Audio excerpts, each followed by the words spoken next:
Ok, on continue le chapitre 22 du Mesech Sharim sur la Anava, l'humilité, cette belle qualité tellement importante et tellement dure à acquérir. Ukvar Haïnu, et on a déjà vu, Chassidim Gdolim, des grands pieux, Shenenshu, qui ont été punis, Al Sherziku Tova Latzmam Al Kol Chassidutam, parce qu'ils ont revendiqué les actes pieux qu'ils faisaient. Nehemia ben Chachalia. Nehemia, donc, c'est un de ceux qui sont venus de la terre de Babylone à la construction du deuxième temple pour reconstruire le deuxième temple. Il a un livre à lui entier dans la Bible, Nehemia. On dit nos sages de mémoire bénie. Mipnema l'onikra sifro ashmo. Pourquoi son livre n'est pas appelé en son nom? Son livre, on l'appelle Ezra. Le livre de Ezra. Hein? Non, c'est pas le Megillah. Ça fait Ezra dans le...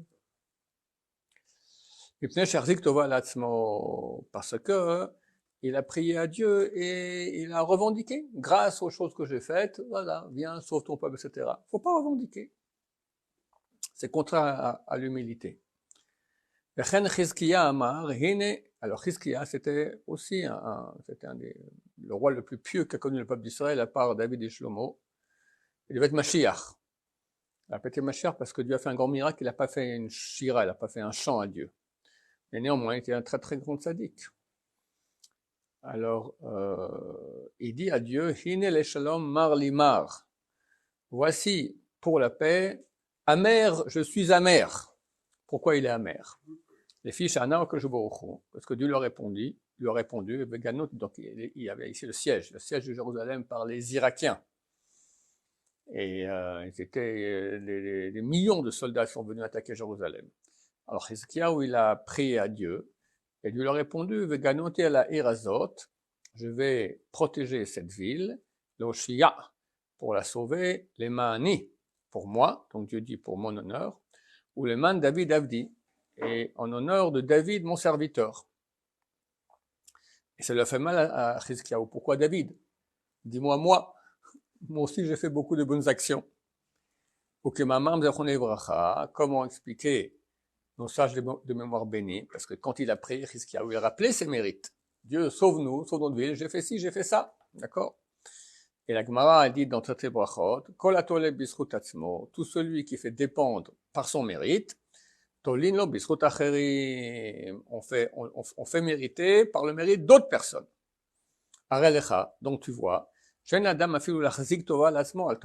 l'homme ne doit même pas revendiquer, rappeler les bonnes actions qu'il a faites, mais à plus forte raison pas qu'il va se surélever et s'enorgueillir. Cependant, tout cela, c'est ce que la personne doit dire à son propre cœur lorsqu'il est comme Abraham, que Moshe, qu'Aaron, que David, comme Moshe, comme Aaron, comme David, ou les autres chassidim pieux qu'on a rappelés. Mais nous, Yetomim, on est des orphelins d'orphelins. On n'a même pas besoin de dire tout ça. Qu'est-ce que tu vas revendiquer à Dieu? Qui es-tu? Ukvar yesh vayesh, déjà il y a, itanu chesronot rabot, chez nous beaucoup de défauts. Il n'y a pas besoin de grande réflexion pour voir notre bassesse. Et toute notre sagesse, elle est considérée comme zéro, comme rien. Car le plus sage parmi nous, n'est que comme un élève d'élèves, comme qu'il y avait dans les générations premières. Les sages d'Israël ont dit, si les premiers sont comme des hommes, nous on est comme des ânes. Et si on est comme des hommes, alors eux sont comme des anges. Une fois, il y avait le Khatam Sofer. C'était un grand d'Israël. Et il était extrêmement sensible, très gentil avec tout le monde. Et puis un jour, ils ont étudié ensemble avec ses élèves, puis ils ne comprenaient pas pourquoi le Rambam, Maïmonide, ne cite pas une loi qui est écrite dans la Gemara. Bon, un des élèves a dit, bon, après tout, le Rambam, c'était un être humain, peut-être il a oublié, quoi. Il n'a pas oublié de citer cette loi de la Gemara. Le Khatam Sofer n'a rien dit, il est devenu tout rouge. Après, il est devenu tout blanc. À la fin, il lui a dit Hamor, âne. Tout le monde était étonné. Le Khatam Sofer dit une chose pareille à un élève, jamais de sa vie. Il leur dit, mais qu'est-ce que vous voulez? C'est marqué noir sur blanc. S'il lui pense que les Rishonim, le Rambam, c'est un être humain, alors si ceux d'avant sont des êtres humains, nous on est des ânes, oui, t'es un âne. Voilà, c'est une réalité. C'est ce que nous devons comprendre et savoir de façon authentique. Et pas que notre cœur s'élève de façon gratuite. On doit savoir que notre conscience, elle est légère. Et notre esprit, il est léger. Admeod, très beaucoup. La bêtise est grande. Banu, en nous.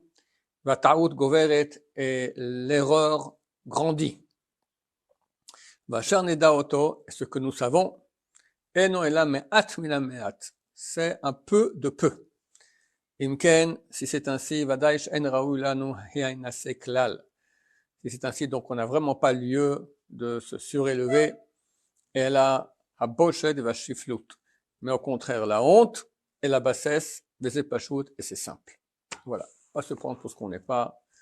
On est des nuls, de nuls, de nuls. Même moins que ça. Alors, si c'est pour les bonnes choses, c'est Hachem qui nous a donné. On va s'en ennuyer. Même sur les choses où on est nul, c'est Hachem qui nous a donné aussi. Je sais pas comme ce que tu veux dire. On peut pas dire que, enfin, bien sûr qu'on n'est pas grand chose, mais on peut pas non plus trop dire qu'on est nul, parce que de toute façon, c'est même Hachem qui nous a dit que je te donne ça, mais pas ça. Je te donne ça, mais pas ça. Et alors, si Dieu la réalité, elle est que Dieu m'a donné très, très, très peu. Vu que je suis parti des générations qui sont les dernières générations, alors on a 1 milligramme de millimètre par rapport à ceux d'avant, qui sont 1 milligramme de millimètre par rapport à ceux qui avaient encore avant. Il y a une notion qui s'appelle baisse des générations. Les Neshamot vont, elles baissent, on est vraiment des nuls de nuls de nuls. Qu'est-ce qu'on va se comparer à eux? Absolument pas. Vine, et voici. Libarno adhena manavat marshava. Jusqu'à maintenant, on a parlé de l'humilité dans la pensée. Le Rav a dit que d'abord, il faut être humble dans la pensée, et après seulement dans les actions. La berata, mais anavat, maintenant on va parler de l'humilité dans l'action. Elle se partage en 4 parties. Se comporter avec humilité. De encaisser les hontes. Bisno rabanut, haïr la rabanut. Rabanut, ça veut dire la direction.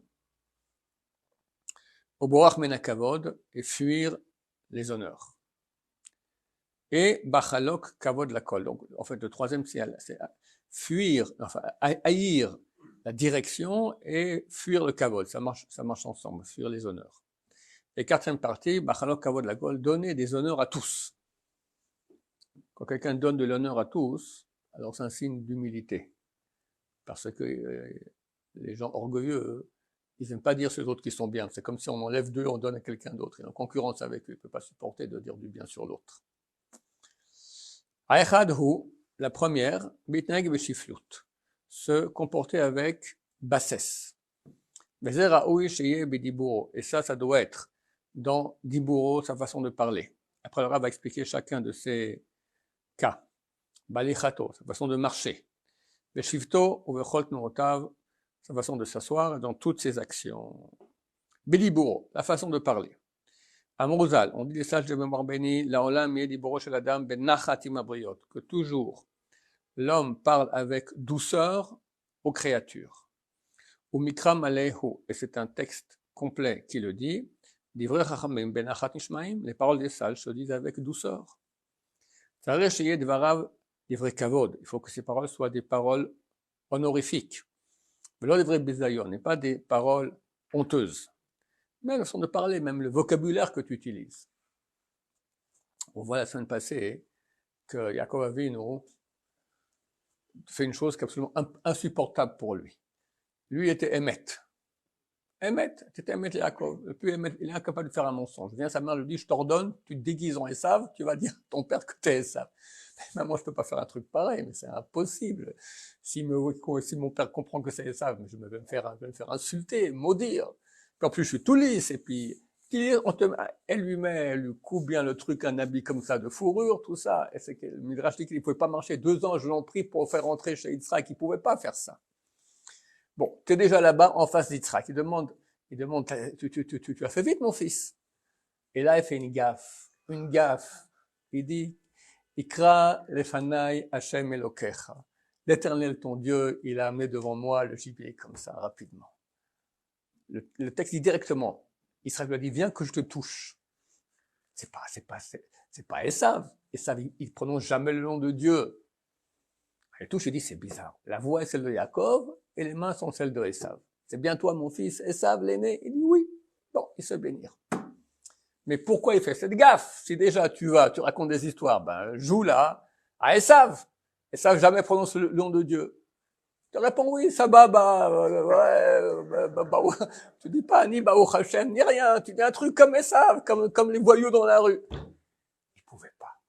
Il pouvait pas. C'est ça, les paroles des sages se disent avec douceur. La parole, c'est l'expression de l'être. Alors, s'habiller, amener un gibier, mettre un camouflage de fourreau, ça il peut. Mais changer la parole, arriver à parler avec douceur, avec kavod, il pouvait pas faire ça. Il pouvait pas parler comme ça. Et il a failli se faire avoir à cause de ça.